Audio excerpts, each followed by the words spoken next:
this is how the salad turned out. Warm or cold, this is really good.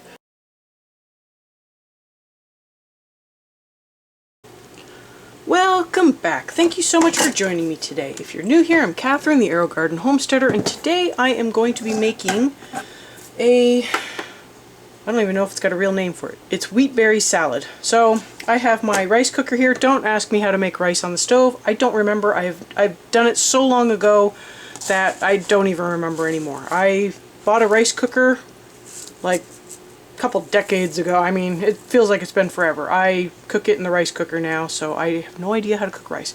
They're whole wheat berries, and they cook up just like brown rice. So my rice cooker has a 2-cup minimum, so I will be making 2 cups of this. I think I only need 1 cup to make a reasonable amount of salad, but I'm gonna make 2. I can freeze the rest. So wheat berries are just like rice. They freeze really well. They're really good for your health. It's a whole grain, full of fiber, great for your heart, great for your digestion, great for everything unless you're gluten intolerant. Don't eat them. But it's it's like barley. If you've had barley, it's that nutty, slightly firm. It's not crunchy, but it's got a firm bite to it. This is that. It's just got a different nutty flavor to it. I do also have some whole oat berries. I don't know what they're called, oat roots. I have been tempted to try cooking those the same way because I want to see how those turn out. Now, this was from someone's food storage. Wheat berries don't go bad unless you get weevils in them. So, you know, they're pretty old, but they still taste fine. They cook up great. They are meant to be used however you need them in a food storage situation. I can use these whole, I can grind them up, I can use it as whole wheat, I could sift it and use it as sort of a white flour with, you know, siftings for other things. It's got lots of uses. It's a great item to have in food storage or, you know, just for everyday use. So I am going to get this going. I just have to fill it up to the mark for the 2, and then I set it for brown rice. And it just trucks along. It takes about 45-55 minutes, and then it's done.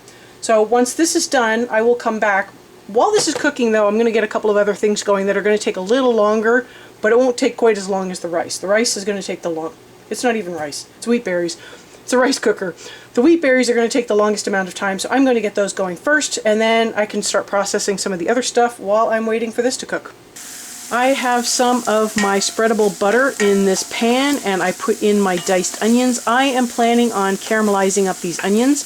I wanted to have a smaller cut of onion instead of the long strips that most people associate with caramelized onion, because this is going in a salad with the wheat berries are small. So I kind of want to try to match the texture a little bit. So this is going to truck along. In the meantime, my wheat berries are almost done, and I have a white sweet potato here. You could use anything you have in your house. I'm just using what I have in the house. I happen to have one of these sitting around. Use a yam, use a sweet potato, use carrots. I am just making do with what I have. This is pantry cooking. So I am going to allow these onions to caramelize, which could take a while. I will save you from having to watch me cook onions. But in the meantime, I'm going to get this diced up. I'm going to get it in my air fryer, and I'm going to get it roasted. I would like to have some crispy edges on it if possible. So that's kind of my goal. I will show you what ends up happening with it, like the color, and we will move on to the next steps after that's all done. I wanted to show you how I was seasoning these. So I will be putting some oil on this, and then I will be putting on some homemade onion soup mix. So it's dried onions, onion powder, and beef. Here we go. Onions, beef flavor, onion powder, and celery seed. I don't put very much celery seed in because I don't like it. It can be a little strong. So I'm not putting very much on here. Maybe, I don't know, that says it is 25 cc, and I didn't quite put the whole thing in. But I will toss this around, get it going. As you can see, I also cut the chunks up. They're very small bite-sized pieces, so I think this will match with the sort of the texture of the salad that I'm going with. Okay, I think I have almost all of the ingredients prepared. I will need to track down some craisins because I do think this will go well with something slightly tart. If you've got like currants or dried cherries, dried sour cherries, they probably all go well together. So these are almonds. Oh my gosh, I'm having a really rough time today. These are walnuts that I put in the air fryer. I toasted them up just a little bit because they were raw. I wanted to get the enhancement of some flavor. So those are chopped up. I am just going to assemble everything in my container. Less mess that way. Okay, I have my onions and sweet potato. So the sweet potato I took out of the air fryer and put in with the onions just so I could deal with the walnuts. It was about half a cup of walnuts, maybe not quite. And that was a pretty small sweet potato I used and a small onion. Obviously use what you have. I would have used a bigger sweet potato, and I probably should have grabbed a bigger onion, honestly, because, I mean, it's caramelized onions. They taste good. Okay. This salad, I am sure, could be enjoyed warm or cold. Okay, so I need to put in the wheat berries still, but in the meantime I'm going to let everything cool off just a bit, and I'm going to get the dressing going. So I need a 1/3 cup of oil. Use whatever oil you have or that you like the flavor of. This is just a vegetable oil. If I had a nice olive oil, I probably would use that, but I don't. I used it all. And apparently olive oil is expensive right now. So I may or may not get olive oil for a while. That's that. So 1/3 cup of oil. I am using the cherry vinegar. I don't know if you guys saw that video. I don't remember when I did it. When I was trying to get a whole bunch of projects done. I think it was last winter. But this was one of them.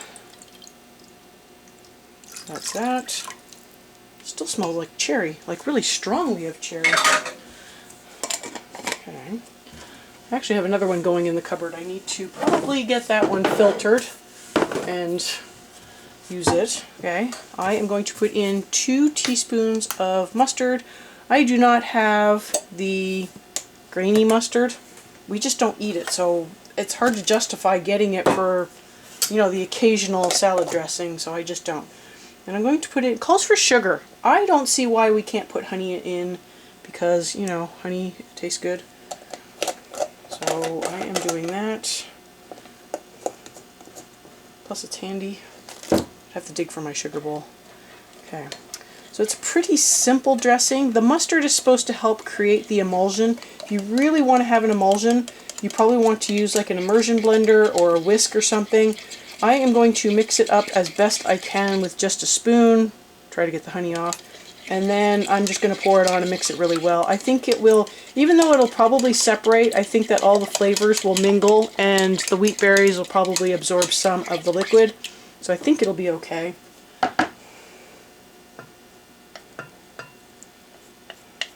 Get all that honey off. Okay. Now, I feel like it should have some pepper in it. Put some pepper in. Okay. Salt is to taste. I salted a little bit of my onions. I put a little bit of salt on my sweet potato. So at this point, I want to probably combine everything together and have a taste, and then adjust for salt, because I don't want to oversalt anything. Okay, so this is how the wheat berries cook up. I'm probably going to steam up the... There we go. So they do expand, and they have a nice nutty flavor. I will not be using all of this because I don't have a ton of fillings. So I'll probably, like I said, use about half of this. And that would be 1 cup of uncooked wheat berries. And then the rest of it I will freeze, and I will probably do this again, honestly. Although if the salad dressing overwhelms the amount of stuff I have, I'll probably just chuck in some more wheat berries and then just eat the rest some other time. Probably could handle a little bit more on the wheat berry side. So let me get some craisins. Probably about 1/4 cup of craisins. Or to taste. I mean, don't restrict yourself just because I said only I put in 1/4. Okay, so let's put this in. Okay, so I do have a little bit of sauce showing up. So what I'm going to do is I'm going to put in a little bit more of the wheat berries, and that should, I want to contaminate my wheat berries, and that should hopefully absorb, oh, you know what, In for a penny, in for a pound. Let's just go for it. There's not that much left, so. Alright. If you're only preparing 1 cup of wheat berries, you might want to scale back on the sauce. Otherwise, this doesn't look that bad. Now you can put in greens if you want. If you've got some sturdy greens, I would suggest something sturdy like a kale or a mustard green, something that'll kind of hold up, because this is a little on the warm side right now. You could wait until it cools off and then add some. I think I'm going to leave it relatively simple. I'm going to continue making a mess as well. Where's my spoon? I'm going to taste this and see how it is. That's really good. It's missing something, which means it probably needs salt. Ooh, that's good. Okay. Put a little bit of salt in. I'm going to mix this up. So what I'm going to do is I am going to adjust my salt. You don't need to see me do that. Then I will be having this for dinner, honestly. This is going to marinate for a couple of hours, and I will let you know how it tastes after that, because I think that the flavors need a chance to come together, but I think it definitely needs salt. So that is, I'm going to play with the salt, I'm going to allow it to marinate, and then I will come back and show you how it all turned out. This is how the salad turned out. Warm or cold, this is really good. I found a leek in the garden, so I just fried it up and put it on this personal serving. The rest of it doesn't have the leek. Tastes good with or without the leek. Just use what you have. I also felt like it needed a little something extra, so I put in a little bit of chili flake. It gives it a nice little zip, but it's not overpowering. I found that it added to the dish, so again, personal preference, but definitely make sure your salt is on point. This turned out really good. I hope you give it a try. I also want to mention, in case you didn't see the Monday update video, this will be the last Thursday video for probably most of May and June. Once harvest comes up, I will be starting to do some processing, and I will start filming for that. I will be able to set up an outdoor canning station, so that will make things a lot easier, but typically once the weather gets hot, and it got hot early this year, we don't do a lot of cooking or processing indoors if we can avoid it. So there will be no Thursday videos for all of May and most of June. I also have a super secret Aerogarden project coming up, so stay tuned for that. Hopefully that will come out in May. It seems like it's working the way I hoped it would, so I will have a video coming up on that, and that's a little teaser for what's coming up soon, so stay tuned for that. I will have some other videos up at the end that you might enjoy. Thank you so much for joining me today, and I will see you next time on the Aerogarden Homestead.